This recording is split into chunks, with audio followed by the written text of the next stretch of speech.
Well, the youth speaks for itself, and I guess that was exactly the goal of what we are doing here. To empower them, to give them a medium, to give them also institutional channel, to channel their social power, their social energy, their voices, their experiences, and to speak for their own reality. And I think it's kind of unfair of us adults to tell them that the world is your oyster and everything rests on your shoulders, because exactly we have left them with a lot of problems and a very difficult world to handle and live in. So to tell them that is actually too much of a burden on them. And this is why one of the dimensions in the Directorate for Interculturalism is intergenerational. That is the circle of life, wisdom sharing and knowledge sharing and solution generating. And in that process of solution generation, what is key to us is the new process of social learning. That is new process of social learning that is intergenerational, intercultural, interregional, interdisciplinary, intergender, because as we've said before, everything rests on our capacity to self-transform and the greater capacity for greater connectivity in the world. So everything hinges and rests on deeper inner transformation, the vertical coordinate, in coordination with the horizontal coordinate, which is the greatest capacity of every single one of us to build networks, to build sets of relationships, to build partnerships for greater collaboration. As I said yesterday, we do not lack the know-how. We do not lack knowledge. We experience loss of knowledge where we lack collaboration. And that is the central thought of what we needed and wanted to do with this institutional innovation. You know that governments are kind of slow to innovate, but we had the good fortune and strong arguments to speak to the government of Montenegro in 2022 and ask them for a place, an institutional mechanism and a space and institutions that can actually garner and gather and channel this social energy and create the cultural counterpart to the regulations and laws and policies that the Ministry of Human and Minority Rights is focused on. Because if these norms, standards, and laws do not live in the minds and the hearts, in the conscience and consciousness of people, they are, what we say in Montenegro, dead letter on a piece of paper. It has to be a living law in order to transform our world and especially our country. So when it comes to this country that is at the intersection of East and West, North and South, I always say that we are the linchpin, the navel of the world, one of those spots in the world that are the crux and the gathering of forces and interplay of massive forces, global forces. We bear the cultural blessing of it, but the geostrategic, sometimes it becomes a historical curse because of the clashing of forces here. To preserve the good standing, the sustainability, the strength and sovereignty of Montenegro at this moment in the Balkans is extremely important, because we are the stabilizer, the focalizer in the region, and potentially exactly the keepers of peace in Europe. Montenegro has many things to pride itself on, besides extreme beauty of its landscape, of its dramatic relief, and extreme power of its people, the richness of biodiversity and cultural diversity. Constitutionally, there's a great pride to say that we are civic, democratic, progressive, ecological country, the very first ecological state in the world, declaring itself in 1991. In the midst of civil wars raging in the Balkans, we declared this country ecological country. Welcome to Montenegro, and you already notice we have a long way to go. But at least we set the point of reference. And we are, most importantly, we are the state and the country of social justice, and equity. So, this is the larger context that is very important for me to mention to you, because to come up with the idea to create Directorate for Interculturalism and Social Cohesion is extremely important at this time in the world and in this place in the world, to create a model of based on key principles, and they are universal humanistic values, first and foremost, and universal human rights and responsibilities. And it is our great hope that Montenegro might just be the leader of the new Declaration of Universal Human Responsibilities, because goodness, we already know how important that is in the world, to know that we have rights, but we also have the responsibility to each other and to the whole world and to our home planet. That is why one of the mottos of the Directorate is, we belong to each other and all to the planet, in order to develop this relational intelligence and ecological intelligence that we all need. So Montenegro needed a new cultural code based on ancient values for the 21st century, a new cultural code for the new paradigm of its development. And that cultural code is based on unified scientific and spiritual wisdom, that all beings, all phenomena, all life forms are interdependent, interconnected, and mutually interdependent. So the quality of my life depends on the quality of our life. So in this living organization and values-based approach, we thought that we should focus primarily and firstly on creating three models of peaceful coexistence and conviviality, of solidarity on which the future economy will rest, we hope, and co-responsibility for shared futures. The goal and the mission is that we protect, as we are obliged by our own constitution, protect the biodiversity and the cultural diversity of this country, and in that sense be the model for the rest of the world, especially in the Mediterranean, the Balkans, Mediterranean, and Europe, and to also brand Montenegro as the land of interculture, because that is our only chance to survive and stay autonomous, sovereign model of this highest and noblest of values. Why? As I explained to you, because of our geostrategic position, the only way we can sustain ourselves in this playfield of clashing empires is if we become the land of interculture, because we should no longer be a negotiating chip for global powers, but a negotiating table for intercultural dialogue, for peacemaking, for sustainable development, for healthy living, for new direction of well-being, wisdom, and wealth sharing in line with our Constitution and its prerogative that we be a state of social justice and equity. So the protection of biodiversity, and I am intentionally putting this in our language because I want this to be seeded in the minds of the ones that come from our country first. But I can translate for you that this is a great pride of Montenegro, and we basically have one of the top biodiversity indexes in Europe and the world. Some other things that I can share, of course, this presentation in English as well. But we are recording this, and it is important to me that this is shared with our fellow women and fellow men in this country first and foremost. So we'll be sharing this both in English and in our language. So we are working at the intersection of biodiversity and cultural diversity, and we are, especially you are currently at the place that has been UNESCO recognized as the world treasure. So what we have going on here is that we have layers of social strata and cultural mingling that we need to tend to.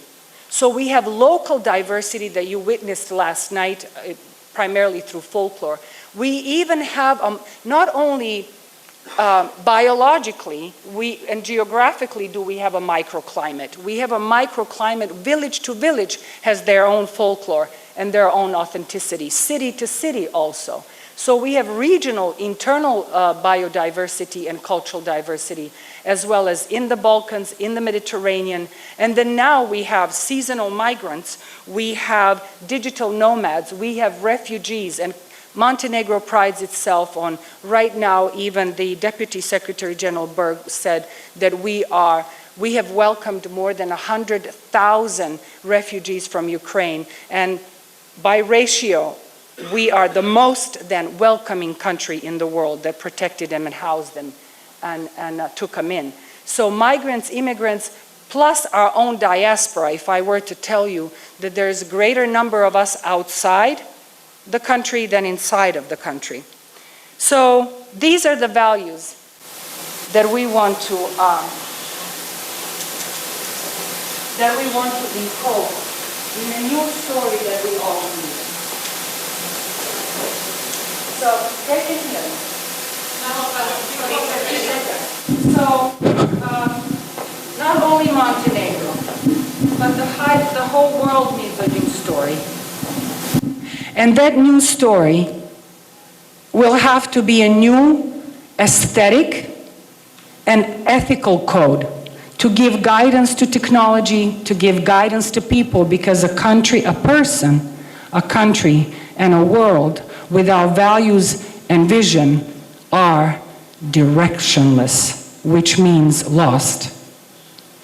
We cannot afford that. These are the times to be or not to be. For any kind of technological, cultural, political, social, economic coding, we are going to need to go back to key values that ensure the quality of our lives, the purposefulness of our being, and the true contribution that we can all make to our lives and our world.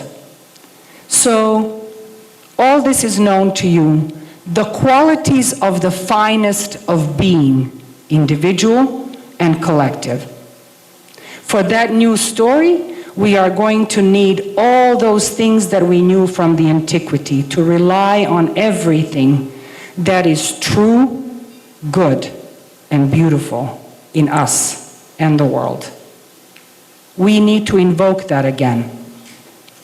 So, these are all known to you. This is just a reminder. And we were developing the culture of interbeing exactly based on that scientific and spiritual knowledge that we mentioned before. So these are some of the values and some of the rights.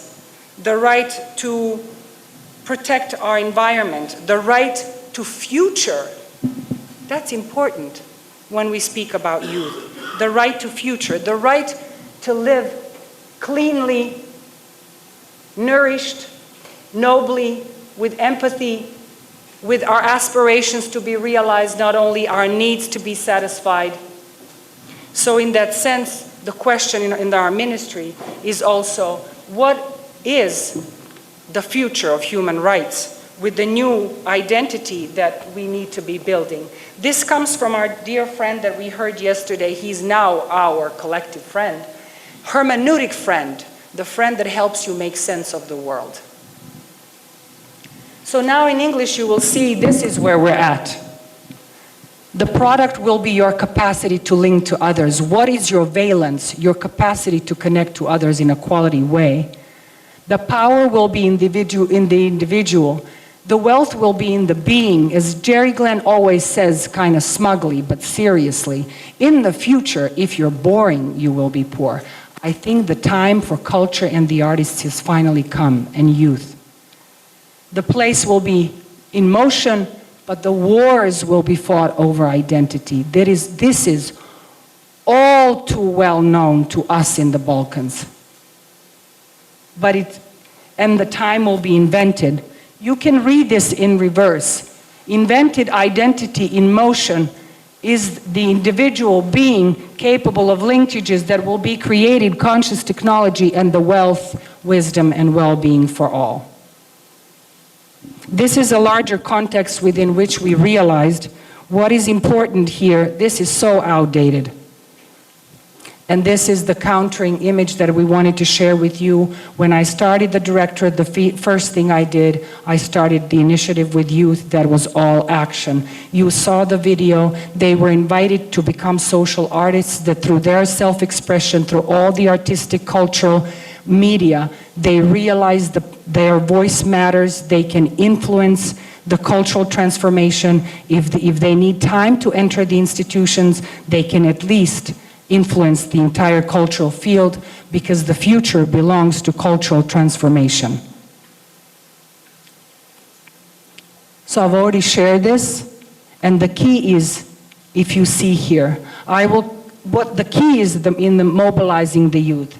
If we count, and you can calculate, that we need for peaceful, sustainable, long-term movements for transformation, to have 3.5% of people mobilized to stand behind your values and vision. That translates into about 20,000 people in Montenegro. If we can get them moving to stand behind that, nothing will stop this movement, because it has been scientifically and research proved that if you mobilize by peaceful means with vision and values, 3.5 of population, you count how much that is on almost 9 billion on the planet, and you'll see that you have social influencers that are already shifting. We need to decide in which direction we will be shifting. You've seen some of these images.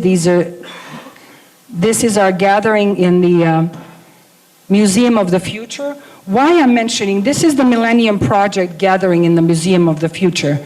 I want you to see that the technology imitates, it's biomimicry, imitates nature. And we had a meeting there where we realized how in Dubai, they're very wise, they're preserving their cultural identity by being proactive with technology. And you will see this image in a second. See, these are traditional ways of Mediterranean. We dance in a circle, we sit in a circle. So they're working with frequencies here, healing people in a circle. It's the old-fashioned way, yes? Around the fire. This is the idea. So this is the design that we would like to have, the flower of life, in which everything is interconnected. And I'll leave you at this with one of the images that you've seen from the video last night and today as well, is a peak mountain, Lovćen, where one of our secular and sacred leader, the very renowned Petar Petrović Njegoš, the poet that wrote The Ray of the Microcosm. So imagine having a leader who is both a poet, a politician, a ruler, and spiritual leader at the same time. And he spoke of essentially the wherewithal is within, as we've always known. Transforming the self contributes to transforming the world. This is our message to the youth. So that the entire world is already contained within. And this is the ray of the microcosm. And for me, the youth that I've encountered that is hungry for self-expression, that is hungry to be recognized and involved, not only to participate in politics. The key is to have partnership in politics and in policy making. They are, for me, that ray of the microcosm that motivated me to start this, to build these principles, to build the models, and to basically build the platform for them on which they can continue their own Bildung, which you know what that means, self-emancipation. So, briefly, and to conclude, what we have done in the 2 years since the Directorate was founded, I said most importantly, I needed you to see the bigger picture, the values, the models, the principles, and the goal to have Montenegro be that model. You've seen in photos and short videos at least, what it looks like when children come together and youth comes together. And they're extremely wise these days, empowered by technology. And now it is my responsibility to report quickly what we've done in 2 years. Since the inception and Direct Intercultura Montenegro that we branded, now held it 3 years, we have materialized the idea. We have gotten into the program and the budget of the government. This is the first year where we had the competition for those funds, and we funded 13 organizations and projects. One of them you saw last night. We started with the cultural movement with a video, but we have 12 more coming. And then what we did, we already got the approval to start, are in the process of creating national strategy for interculturalism and social cohesion. And by the beginning of December, it will be, I guarantee you that, because it's on me, be adopted and ratified, committed to by our government for 4 years. Strategy, national strategy for interculture and social cohesion for the first time in the history of this country will be adopted at the beginning of December. We have realized this conference with our dear friends and supporters in the Council of Europe, and we're going into next year into 20 more organizations be funded. And we have started intergovernmental committee or commission with the North Macedonia for interculturalism, where we expect that Montenegro will lend a hand to North Macedonia, Albania, and other of our brothers and sisters in the region to enter EU. If we go and open the door first, it will be with the knowing that we belong to each other, all to Europe and all to the planet. Thank you.